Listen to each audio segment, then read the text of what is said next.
醒了。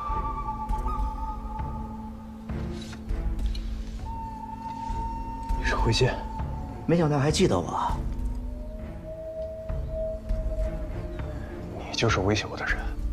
什么威胁？威胁你什么了？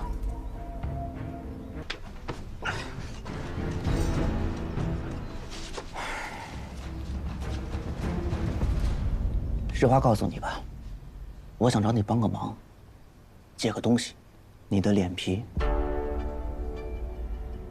我想把它割下来，戴在自己的脸上。你想用我的脸皮冒充我？是的。说实话，我蛰伏在侯府这么多年，就是要做一件很重要的事情。接近平津侯。本来杨真走了，我觉得我的机会来了，没有人能够再阻挡我。没想到你出现了，还让他把我们都遣散了。我真的是一点机会都没有了，我恨死你了。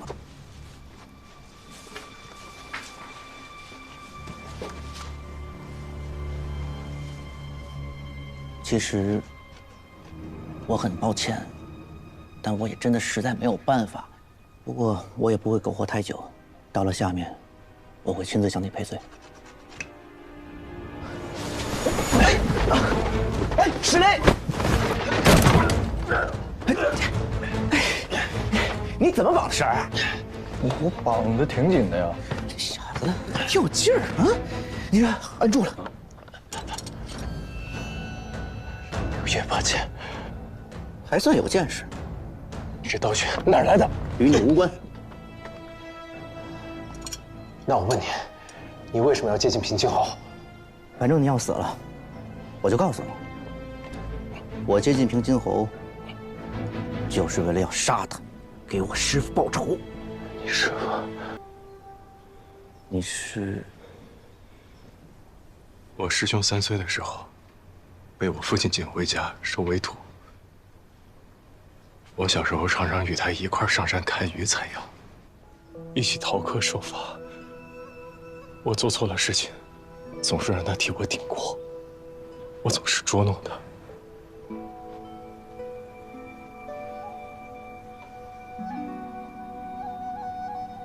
你师兄当年是不是因为犯错被罚到了后山，没能和师父师娘一起死？父亲为他取名关风，就是盼他关风自在，清风小随。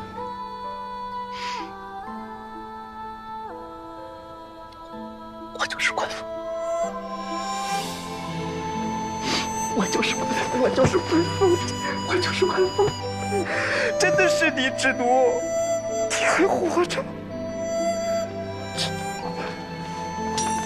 活着就好。活着就好，活着就好。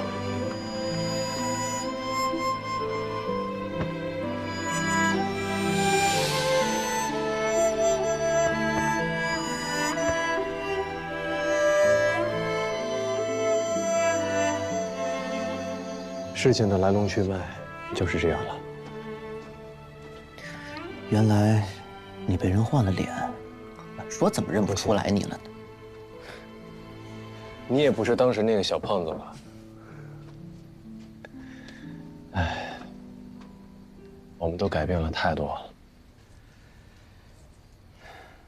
那日，师娘不是罚我去山上砍柴思过吗？刚入夜，我看到师傅从西南面回来，我心想，师傅回来了，师娘一定很高兴，兴许就不罚我了。师傅，我就连忙往山下跑。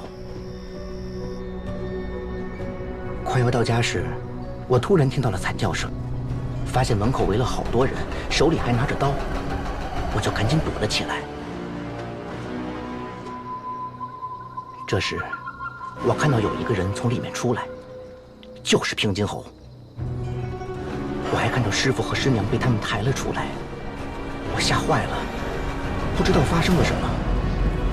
等他们都走了，我赶紧往家跑，可火烧的太大，我进不去。救命！快来灭火！李叔，快来灭火！我想去找邻居帮忙，可是门一打开，里面全是尸体。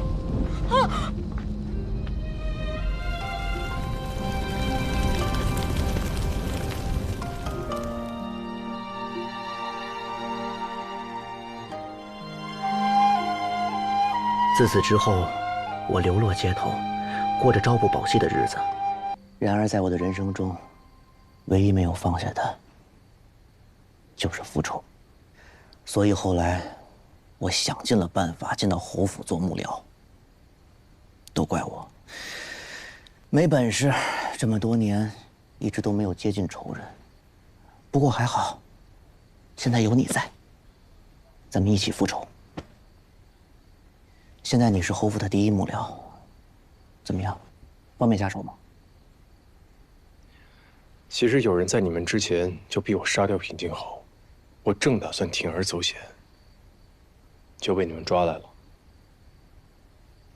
就是你说威胁你的人，会是谁呢？目前还不清楚，但是谁都不重要了，反正我也会杀了平静侯。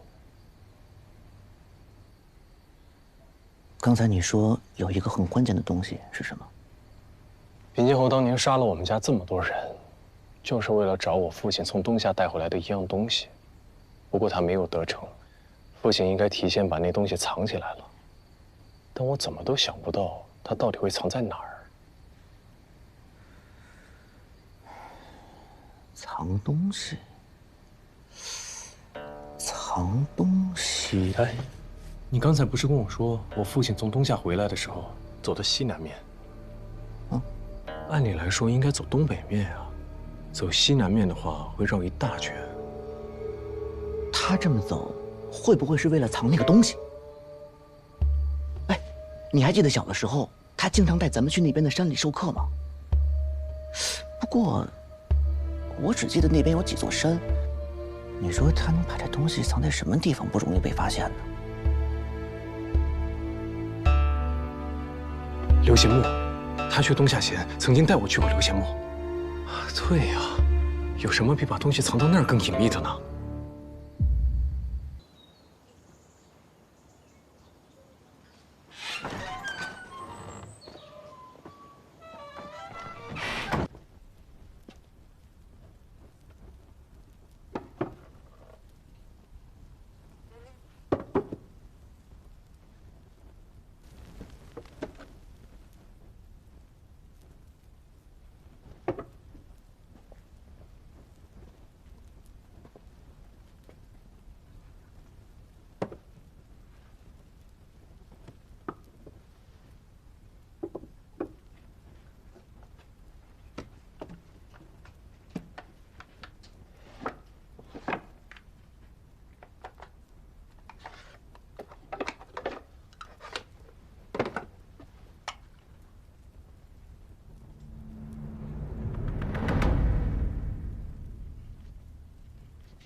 来把药吃了，志农就不难受了。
爹，娘，请保佑孩儿，一定杀了病君后。到那时，孩儿再来好好安葬你们。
志农，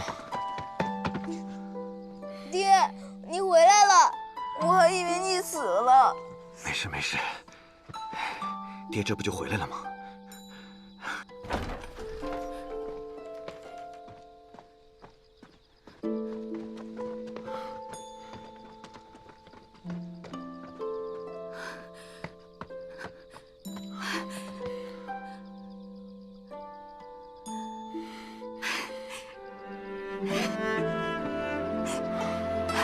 回来就好，回来就好。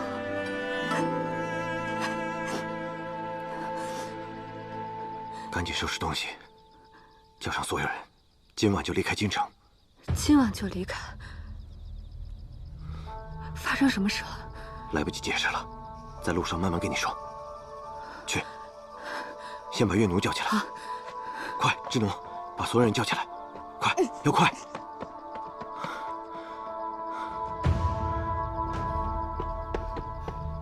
岳奴，醒醒，娘抱你。娘，怎么了？爹回来了。爹回来了。快醒醒！醒醒！醒醒！我爹回来了！狗剩，狗剩，快醒醒！师傅。起来，回来了！起来，起来，起来！大半夜的，狗剩，我爹回来了。师傅，师傅，师傅，你回来了！师傅，师傅，都起来了，大家赶紧收拾好东西，我们要连夜离开这里。我们要去哪儿？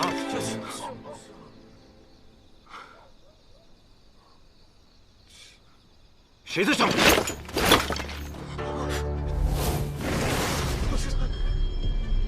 快跑！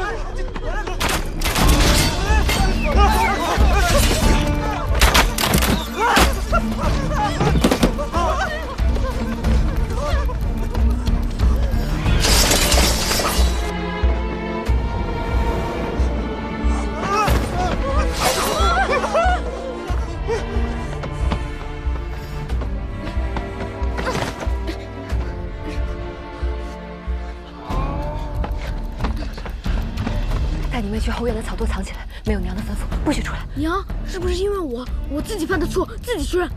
滚，不是你，快去，快走。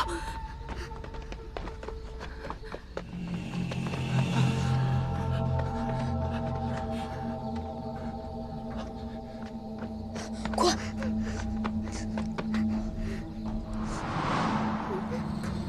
走。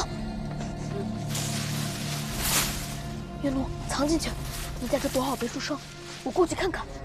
等我。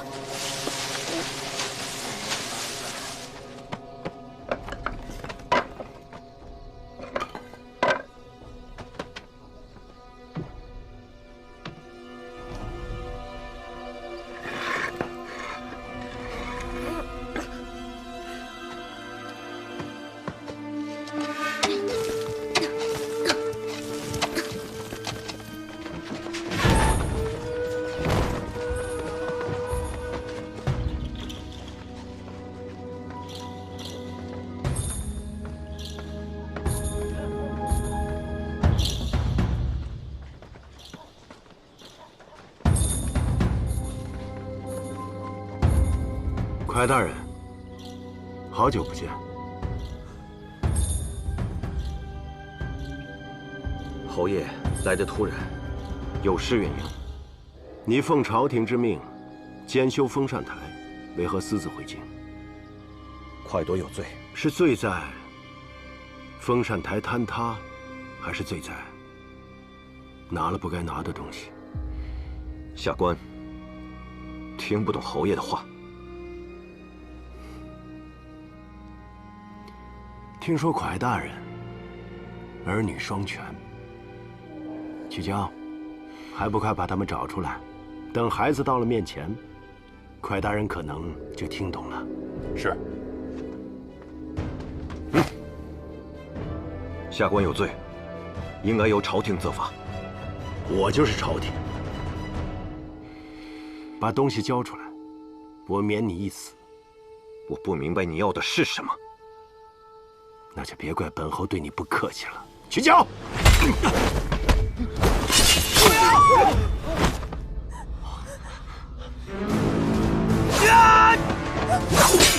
快跑！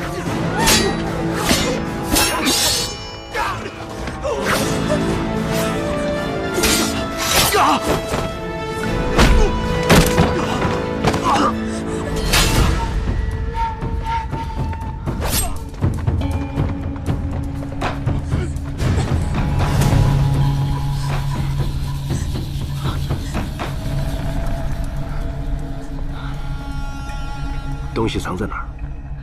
你要杀就杀我，饶了这些孩子，他们是无辜的。好一个视死如归！我不杀你，但你要看着他们一个一个因你而死。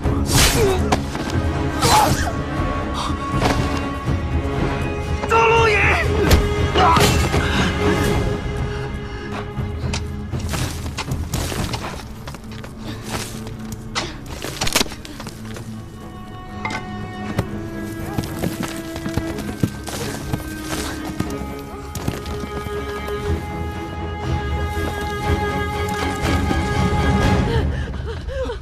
躲起来！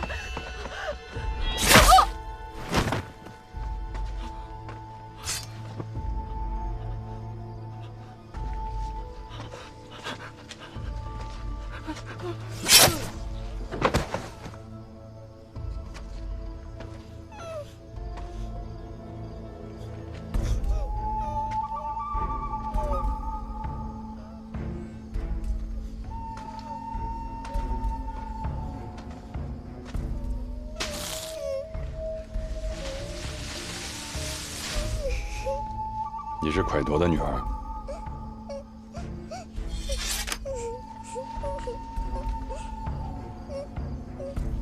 来，我带你去见你爹娘。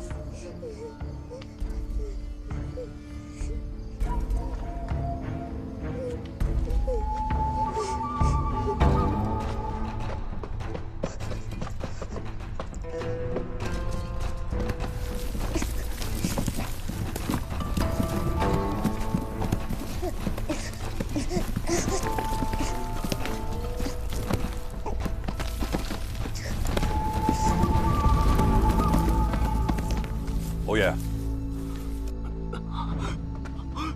娘，月奴，蒯夺，何必呢？封禅台一事，你本来就死路一条。本侯要的是你从东校拿回来的东西，只要交出来，我一定替你向皇上说情。你要是真这么想，还会杀这么多人吗？这些人都是烂命一条。再说新的便是，但你再不松口，死的就不光是弟子了。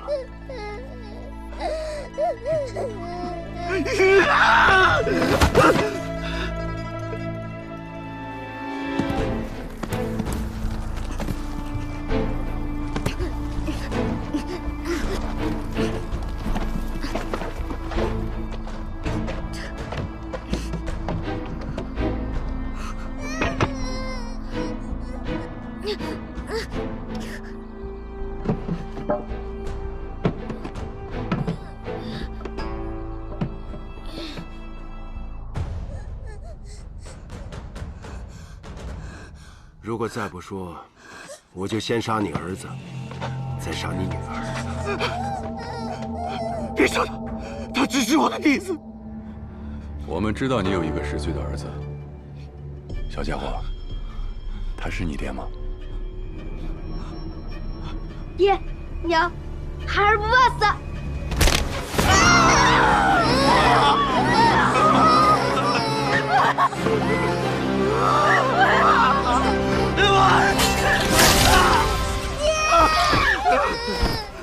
别杀他！你现在就剩一个女儿了，蒯夺。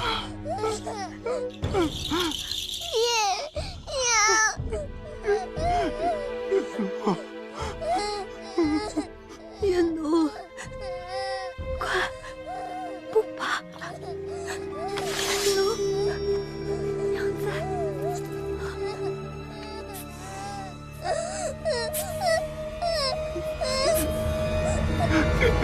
对不起。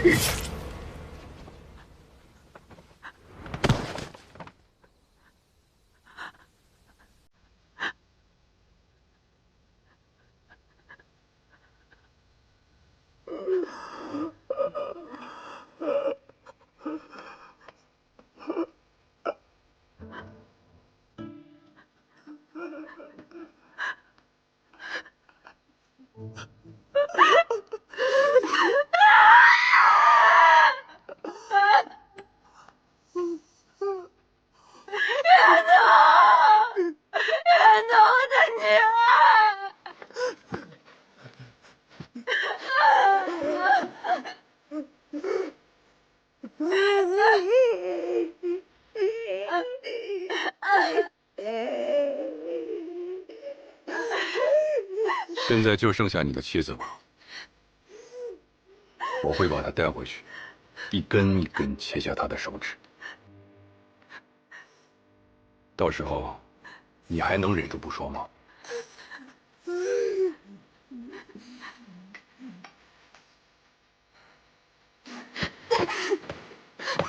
小雪。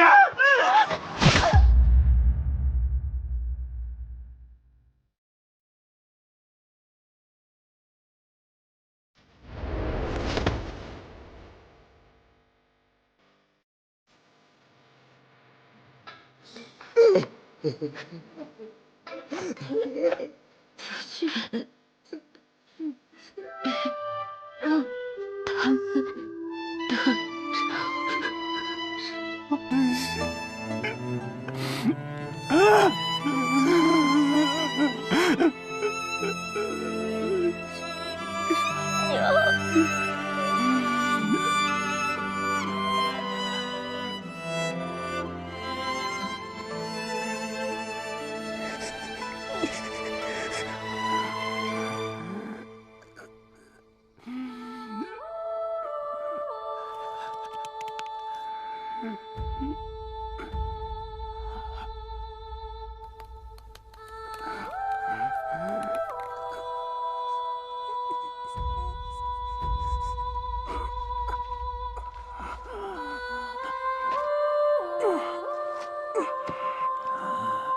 你要找的东西，的确被我带走了。但就算你把这里翻个底朝天，也找不到的。钟无影，你永远也得不到！儿子。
刚来京城啊？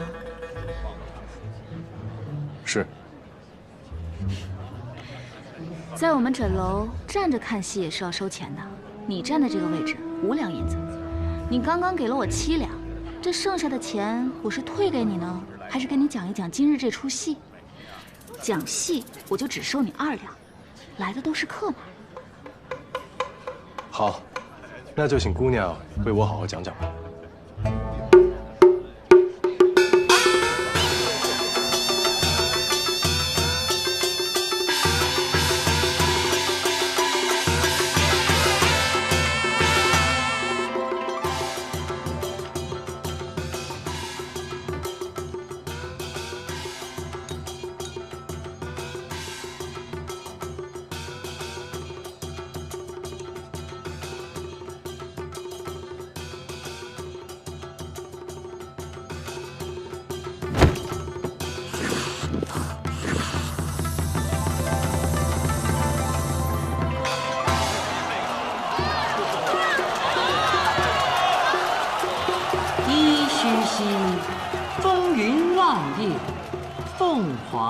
先去。这只凤凰，就是太后。挺聪明的嘛。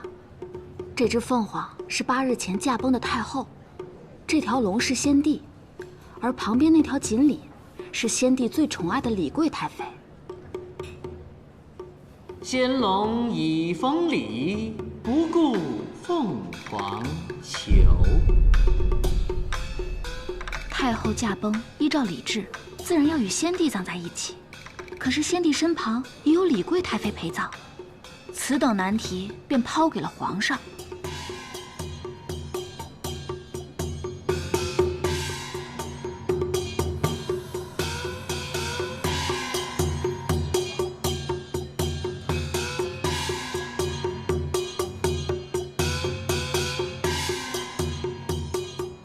那这只金龙就是当今皇上。那群蟾蜍又是谁？当然是聒噪的文官。你看，是不是很像？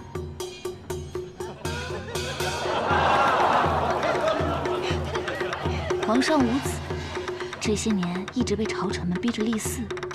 太后驾崩以后，他们更是变本加厉，不是上书进言，就是福贵死谏，要求皇上依照礼仪宗法将李贵太妃迁出皇陵。现在朝廷分为两派，一派以临淄王为首，要求尊太后一命，另一派却不从。那被蟾蜍们簇拥着的雄鸡，就是临淄王。临淄王是太后亲子，太后合葬的事情就是他上书朝廷，他还想以此为由回京1年为太后守丧呢。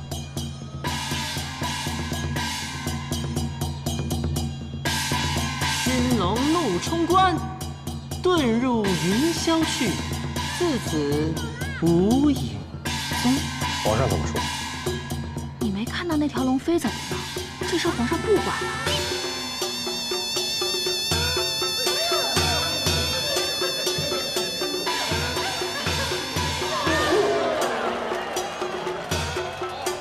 白虎领天命，欲把风波定。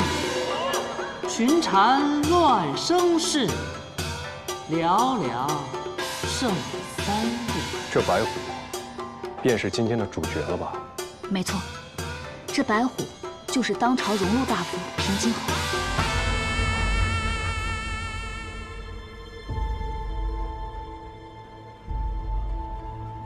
本来被皇上下令全权处理太后下葬事宜的是工部和钦天监，但是这工部侍郎庄知府是平津侯的儿子，为了庄知府，平津侯只好硬着头皮上了。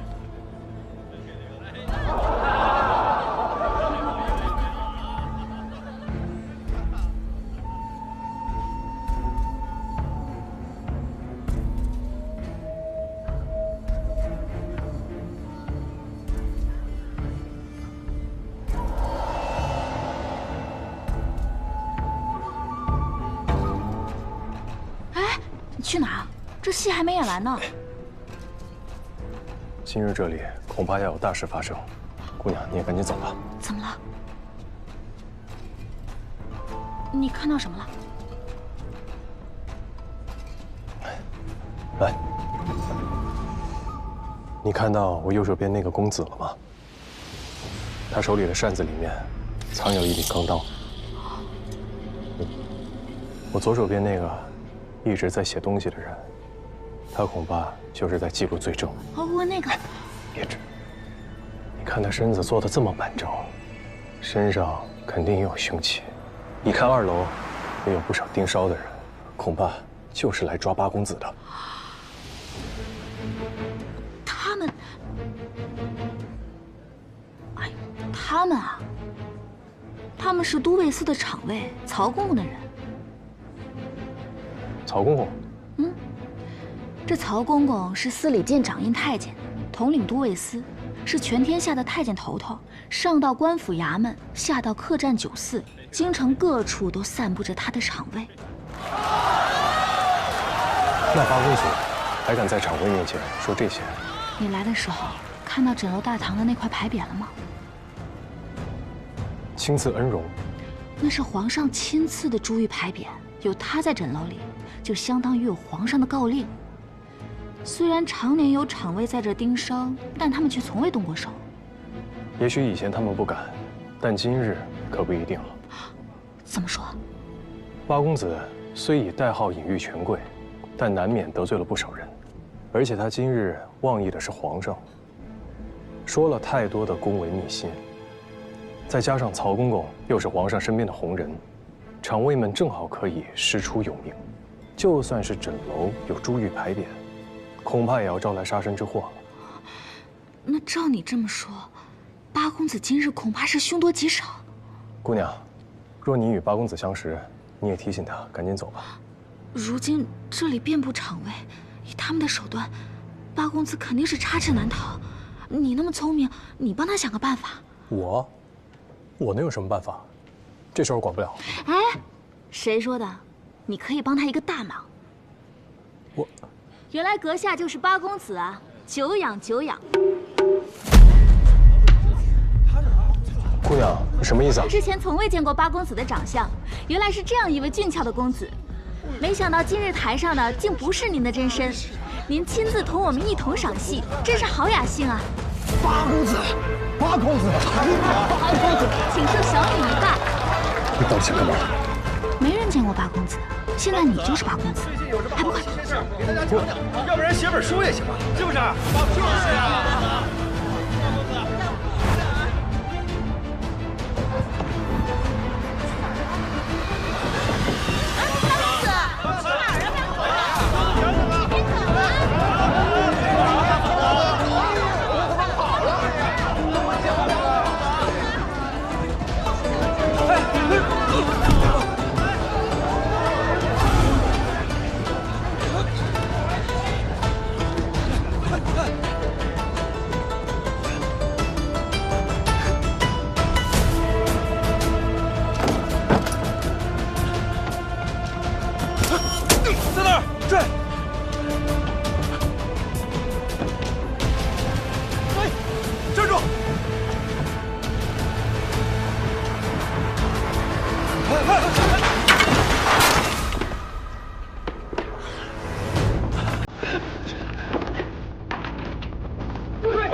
来，这对面。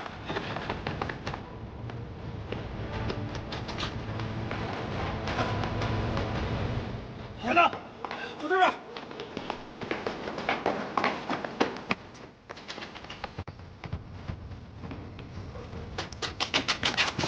哎，过来，过来，别动，按我说的做。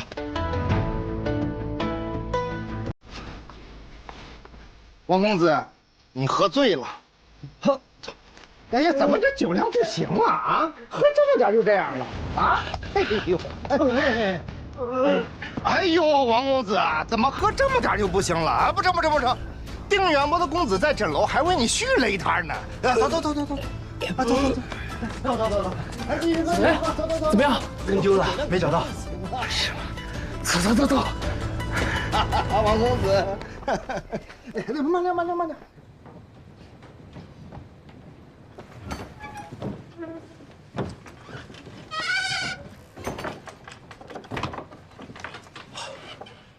师傅，没想到来接我的人是你啊！你来京城，师傅当然要提前过来打点了。要不是我在，恐怕你的小命就交代在这儿了。我今天确实大意了，没想到被人在枕楼上了一课。那个戏弄你的姑娘是谁？不清楚，我只知道她为枕楼办事儿。师傅，那些场卫很棘手吗？没事，我是一帮听命办事的家伙，估计这会儿也反应过来，你不是他们要抓的人。小子，今天瞧见京城的卧虎藏龙、伯爵云轨了吧？您说的对，是应该多加小心。哎，不过也不是完全没有收获啊，我至少知道了平津侯正在办的事儿。你说说。太后下葬，朝臣们分为了两派，一派力主维持现状，让先帝和李贵太妃合葬。而另一派力主迁出李贵太妃的棺椁，促成帝后合葬。皇帝为难，所以将这烫手的山芋交给了平津侯的儿子，工部侍郎庄知府去做。而如今只剩下3日期限，所以平津侯请命揽下此事。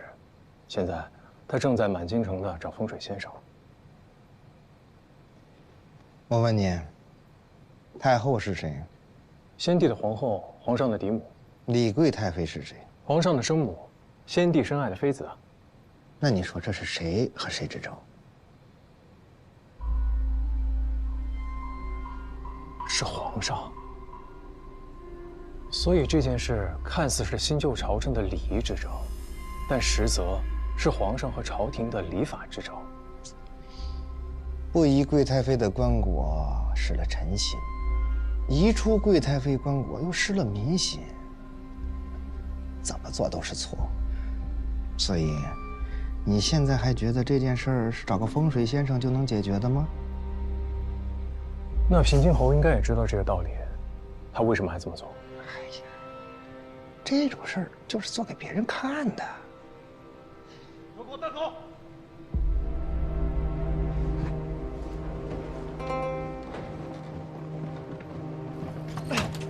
放开我！半夜你们抓错人了，我不会看风水呀！我是来做棺材的。放开我！这马车里装的都是抓来的风水先生，凡是跟丧葬沾边的，全都给抓去了。前2天连个卖香烛的都抓住了。平津侯这是在向朝廷表达一个意思，他尽力了。哎，师傅，我来。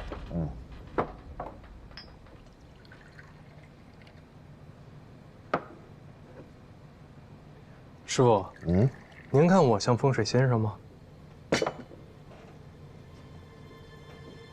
想好怎么入局了？我的好徒儿啊，你这一出手就帮皇上解决了难题。是李贵太妃自愿显灵挪棺，这样一来，皇上既得了臣心，又没有失了民心。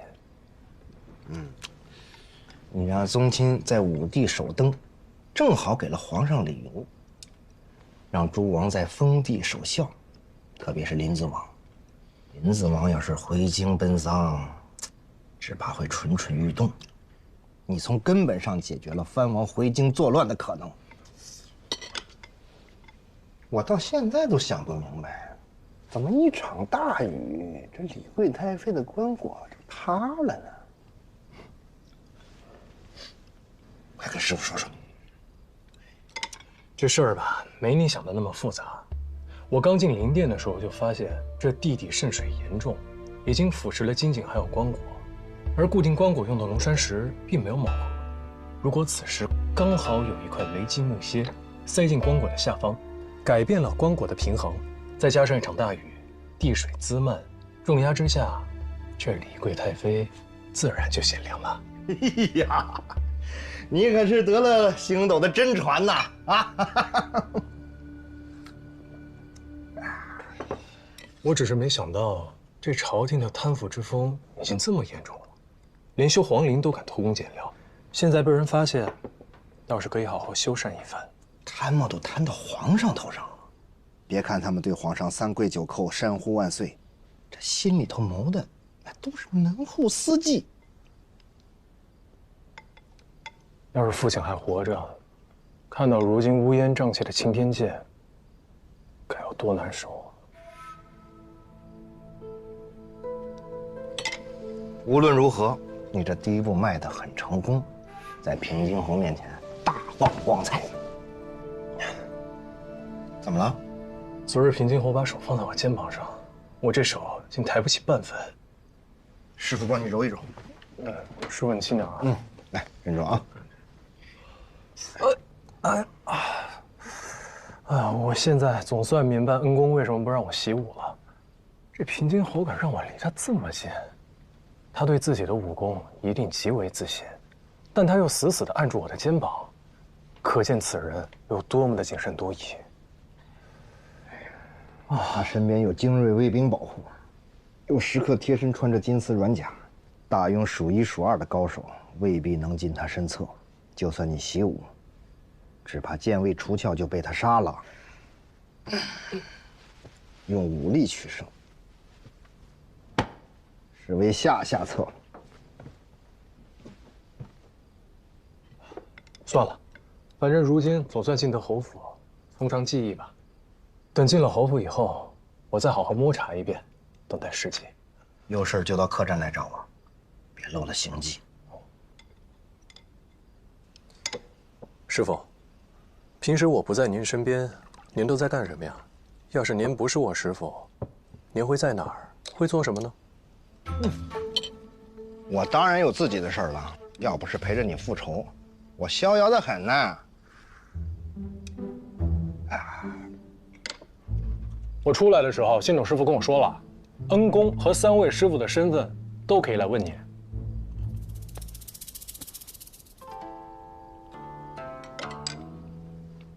想知道？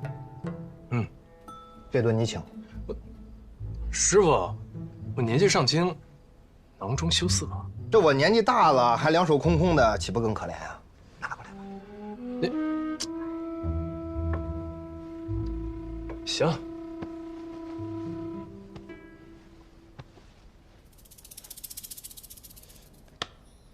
可以说了吧？我当然可以告诉你了，不过现在还不是时候。哎，又骗我！银子还我。兵不厌诈，姜还是老的辣。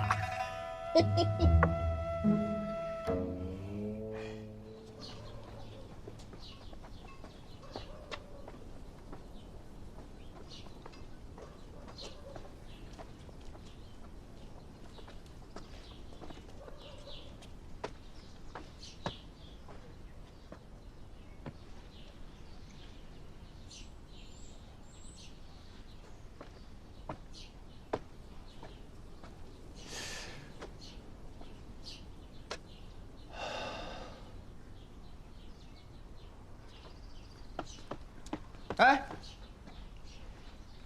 你就是新来的幕僚？在下藏海。啊，我叫慧剑，也是侯府的幕僚，比你早来个2年。从今往后呢，咱们就是同僚了，是吗？不了。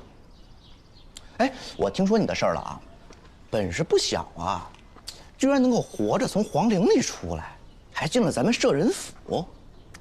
今后还有劳慧剑兄多多照顾了。哎，照顾谈不上啊。不过我跟你说啊，在咱们摄人府里，太有本事未必是件什么好事情。大概我也关照不了你太久。慧剑兄真爱说笑。来，跟我来。我给你讲讲这儿的规矩。你刚才进来的那个门，每天卯时开，亥时闭，是专给侯府里边下人们进出的。正门呢，是供侯爷和家人进出的。除此之外，只会在逢年过节时开半个时辰。咱们幕僚呢，每日辰时到午时著书立传，未时到酉时论述时政，饭点儿就去东边的厢房吃饭，戌时要做完晚课才可以上床睡觉。大致呢就是这些，记住了吗？记住了。哎呀，这些规矩其实都是侯府的长史杨大人定的，其他时辰你可以自行大法，自行安排。不过我每天做完这些事情之后，就已经累得什么都不想做了，倒头就呼呼大睡。你也一样。这杨大人真是用心良苦啊！我带你去书院看看。有劳慧剑兄。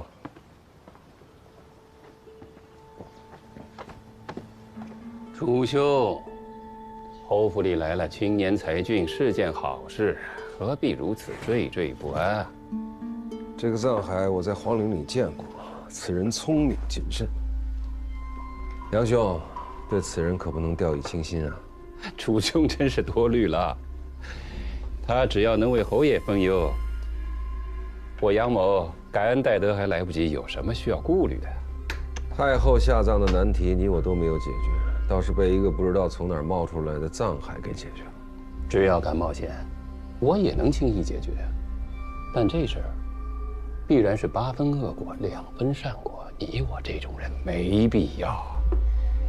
他还年轻，为了日后的荣华富贵，要赌一把也很正常。这么说，他倒有些像年轻时的杨大人。我看此人野心不小，恐怕日后不甘于在杨大人之下哦。侯府真有后生能青出玉兰，我杨真自当旗鼓还乡，退位让贤。不过我听说，此人擅长的是风水堪舆啊。我看你不是替我着急，替你自己着急吧。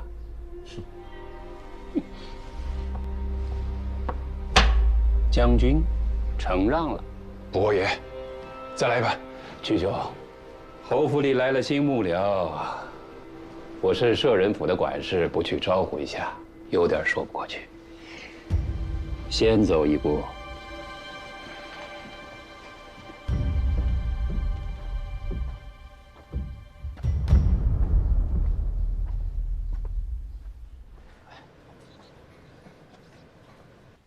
好了，这就是书院了，也就是幕僚们著书的地方啊。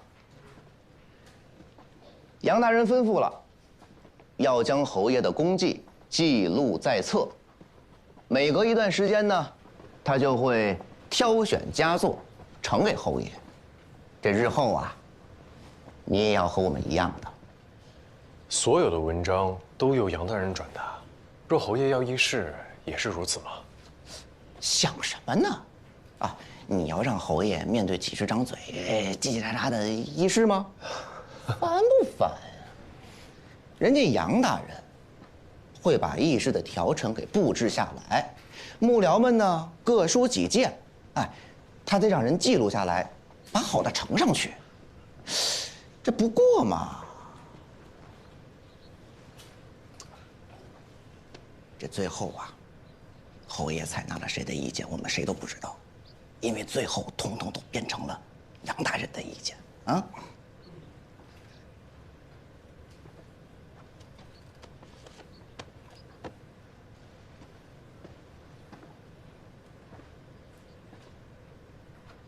王侯开国，子孙世袭，故称世家。所以这本《侯门记事》起名《庄氏世家》。杨大人，慧姐，先下去吧。是。你就是那位帮侯爷解决太后下葬难题的风水先生。在下藏海，拜见杨大人。果然是青年才俊，侯爷身边得到如此的人才，是我杨真之福。慧见方才把这里的规矩都跟你说了吧？是。这儿的规矩，比太学、詹师傅的都要大。但你们在这儿养成了规矩，以后到了朝堂之上就不会犯错，才不会给侯爷丢人。杨大人的意思是，幕僚们还有机会进入朝堂议政，在朝为官了。当然啊。侯爷设舍人府，就是为国朝选贤举能、提拔栋梁，难不成让你们在这里都虚度光阴吗？不过你们这些读书人知道怎么跟侯爷这个武将打交道吗？一不小心就军令处罚，到时候别说加官进爵，就连小命都可能不保。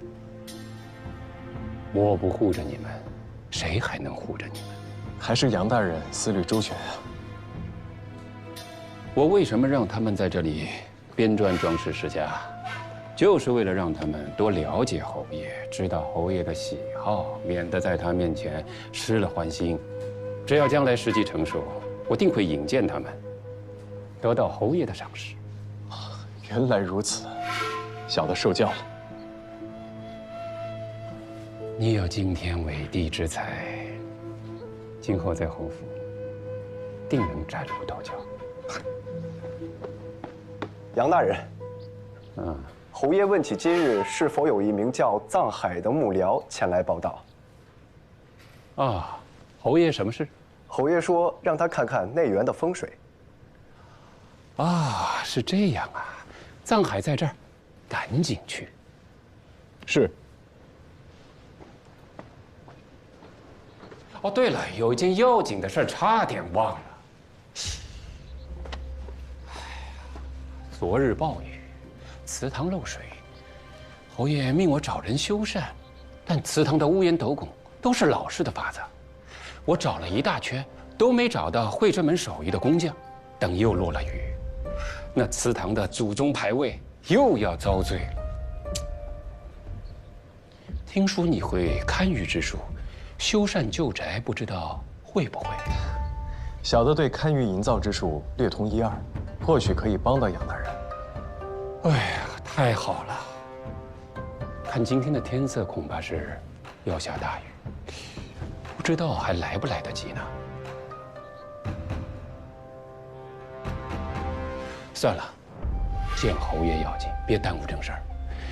侯爷要是怪罪下来，我担着就是。怎么也连累不到你的身上。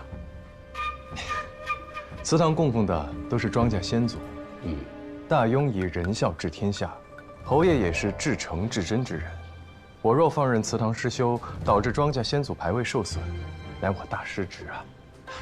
可是侯爷那边，还请杨大人替小的给侯爷回个话。小的今日恐怕不能替侯爷看园子了。你放心，侯爷跟前我一定听你美言。谢谢杨大人。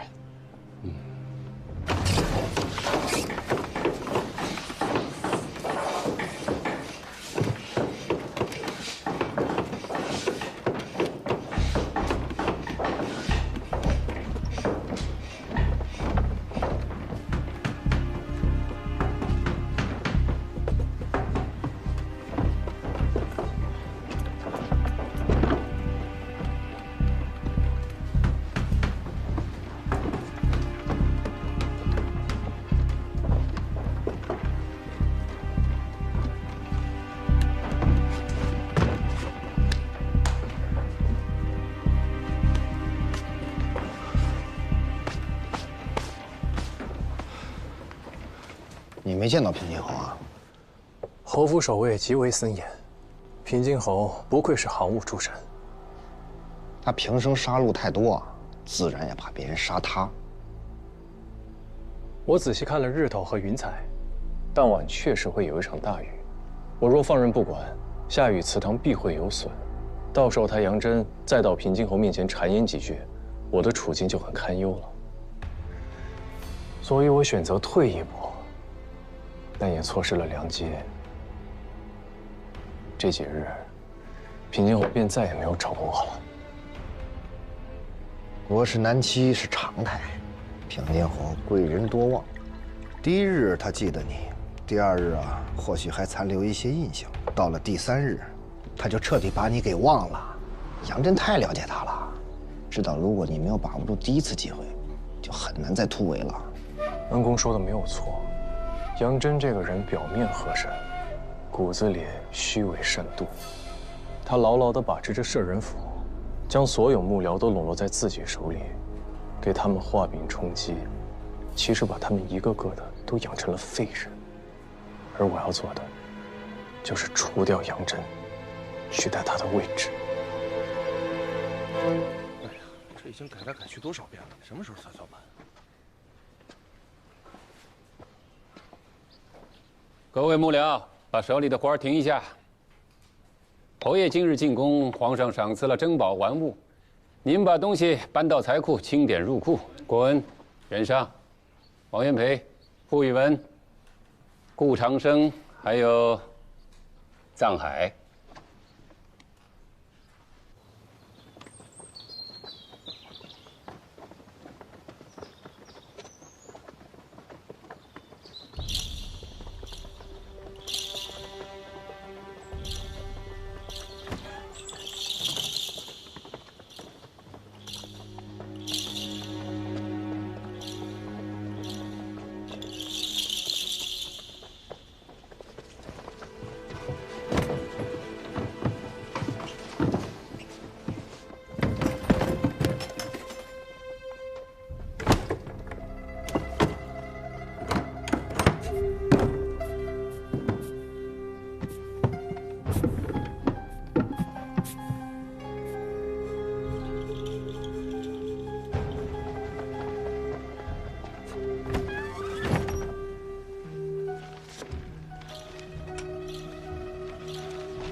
百级龟甲纹琵琶一件，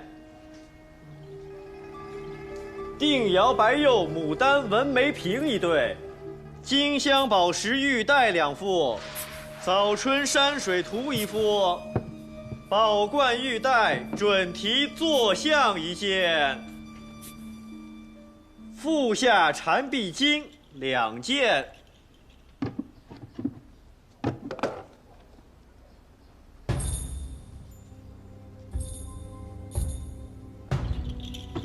长锋剑1柄，玉钩描金龙纹佩2对，和田玉带钩10件，玉叮当手镯10只。杨大人，都已清点完毕，把东西都分门别类的放到博古架上。再仔细的理一遍总库单。是。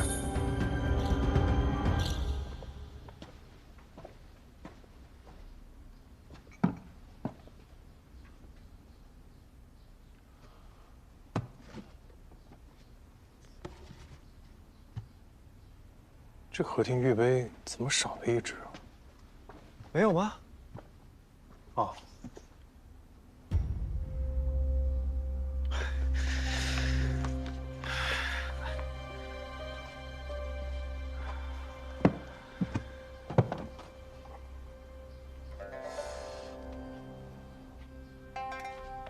加下曲是何意啊？